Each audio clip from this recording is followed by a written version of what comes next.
నమస్తే ఫ్రెండ్స్, నా పేరు మెలికిజర గాంధీ. ఫస్ట్ ఆఫ్ ఆల్ ముందుగా 2024 నుంచి 2025లోకి దేవుడి కృప వలన సేఫ్ గా అడుగుపెట్టిన మీ అందరికీ హ్యాపీ న్యూ ఇయర్. కొత్త సంవత్సరంతో ఎన్నో ఆశలు, డెసిషన్స్ మరియు ఎన్నో కోరికలతో నిండిన పాతదానికి వేడుకలు చెబుతూ కొత్త వాటిని స్వీకరించేందుకు ప్రపంచవ్యాప్తంగా ఉన్న ప్రజలు ఒక్క తాటిపైకి వచ్చే సమయంగా చెప్పుకుంటారు. న్యూ ఇయర్ వస్తుందంటే చాలు మనలో ఏదో ఒక తెలియని ఒక క్రొత్త ఎగ్జైట్మెంట్ స్టార్ట్ అవుతుంది. న్యూ ఇయర్ మనకు ఎన్నో సరికొత్త ఆశలు, ఆనందాన్ని తీసుకొచ్చేస్తుంది. గత ఏడాదిలో మనం ఎన్నో ప్రాబ్లమ్స్ ని ఎదుర్కొని ఉండొచ్చు. సో దాని ఎఫెక్ట్ ఈ న్యూ ఇయర్ వేళ మన మీద పడకుండా కొత్త రెజల్యూషన్స్ పెట్టుకోవడం సహజమే. అయితే మనలో చాలా మంది ప్రతి ఏటా కొత్త నిర్ణయాలు తీసుకుంటారు, కానీ వాటిని ఆచరణలో పెట్టేవారు లేదంటే ప్రాక్టికల్ గా ఇంప్లిమెంటేషన్ చేసేవారు మాత్రం చాలా తక్కువగా ఉంటారు. న్యూ ఇయర్ అంటే కలర్ఫుల్ లైట్స్, డిస్కో డాన్స్లు, టపాసులు పేల్చడం, యూత్ అరుపులు, కేకలతో కూడిన కొత్త ఏడాది సంబరాలు అని అనుకుంటారు. ఇక మన దేశంలో metro సిటీలైన Hyderabad, Bengaluru, Mumbai,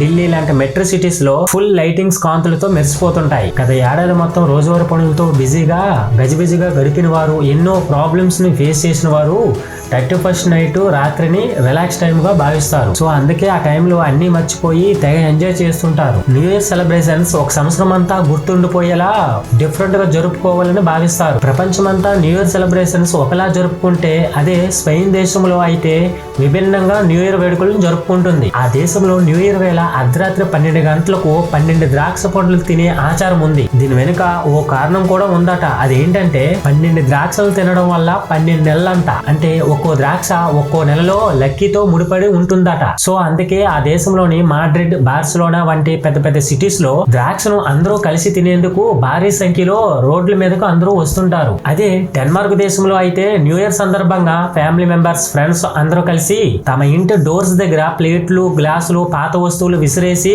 new year కి వెల్కమ్ చెప్తారట. ఇలా చేయడం వల్ల ప్రతికూల శక్తులన్నీ తొలగిపోతాయని నమ్ముతారట. సో ఎవరింటి దగ్గర ఎక్కువగా ప్లేట్లు, గ్లాసులు, పాత వస్తువులు ఉంటాయో వారికి అంతా శుభ ఫలితాలు వస్తాయని నమ్ముతారు. ఇక న్యూ ఇయర్ లోకి అడుగు పెట్టే ముందు ప్రపంచమంతా ఎక్కడ చూసినా ఈ న్యూ ఇయర్ సెలబ్రేషన్సే. ముఖ్యంగా క్రిస్మస్ నుంచి జనవరి 1వ తేదీ వరకు ఎక్కడ చూసినా యూత్ పార్టీస్ తో ఫుల్ జోష్ లో ఉంటారు. న్యూ ఇయర్ కి ముందు రోజు మరిచిపోలేని మధురానుభూతిగా మార్చుకునేందుకు ఒక స్ట్రాంగ్ ప్లాన్ వేసుకుంటారు. కొత్త సంవత్సరంలో సరికొత్త ఉత్సాహంతో వేడుకలను జరుపుకుంటారు. కొత్త ఏడాదిలో మరింత ఉత్సాహంగా, ఉల్లాసంగా ముందుకు సాగిపోవాలని కొత్త ఆశలకు ఊపిరి పోస్తూ సరికొత్త లక్ష్యాలను నిర్దేశించుకొని ప్రతి ఒక్కరూ ఒక కొత్త జర్నీ స్టార్ట్ చేస్తారు. కానీ ఈ రోజు అనేది మనకు వచ్చిందంటే అది దేవుని నుండి వచ్చిందని చెప్పి తీరాలి. భూమి తన చుట్టూ తాను తిరిగితేనే ఒక రోజు వస్తుంది. చంద్రుడు భూమి చుట్టూ తిరిగితేనే ఒక నెల వస్తుంది. ఈ రెండు సూర్యుని చుట్టూ తిరగాలి, అప్పుడే ఒక సంవత్సరం వస్తుంది. సో ఈ విధంగా రోజులు గాని, నెలలు గాని, సంవత్సరాలు గాని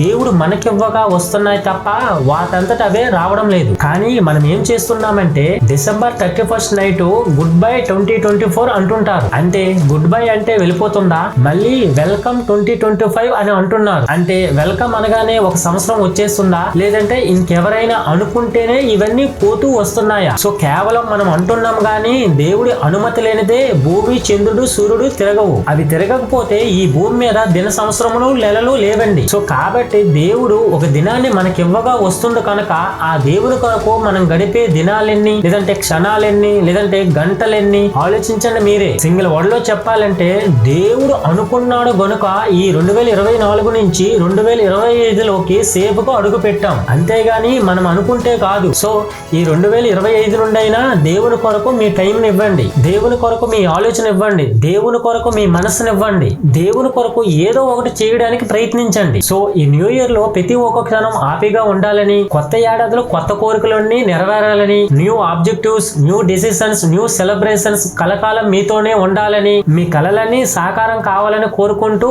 అందరికీ హ్యాపీ న్యూ ఇయర్.